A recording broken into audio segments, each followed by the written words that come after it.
Hey guys, welcome back. We're looking over ES futures on April 18th, 2024. And today I wanted to talk to you quickly about how to identify when to short. There's many strategies, and this morning had a wonderful opportunity to go long as we hit highs. But some key areas to look for in profile when you're looking to short are things like the beginning of one-time framing down.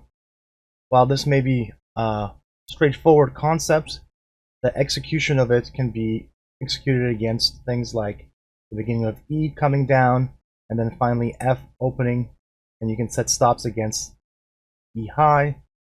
You can wait till G period if you're more cautious to have a couple periods framing, one-time framing down, and then you can set your stops against the E and F high as well.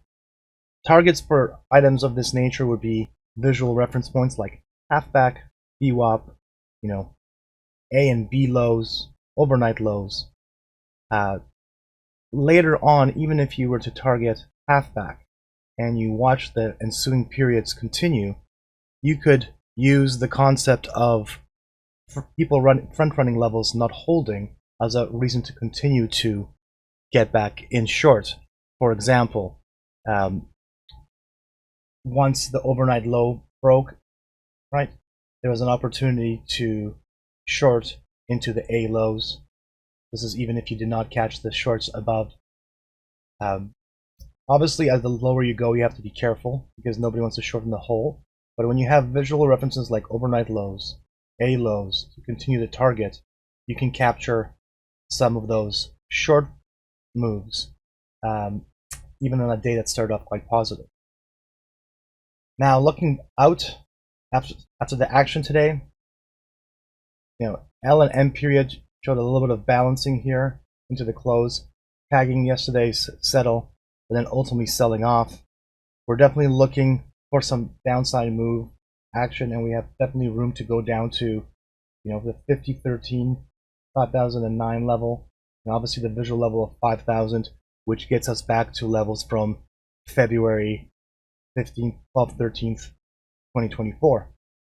Upside, we definitely have room to try to test 5080 and 5095. Again, this would take quite a bit of short inventory squeezing overnight. I will be watching how London opens and the overnight trade carries to really have an idea of how RTH will open tomorrow. Let me know your comments below, and I'll see you in the next one.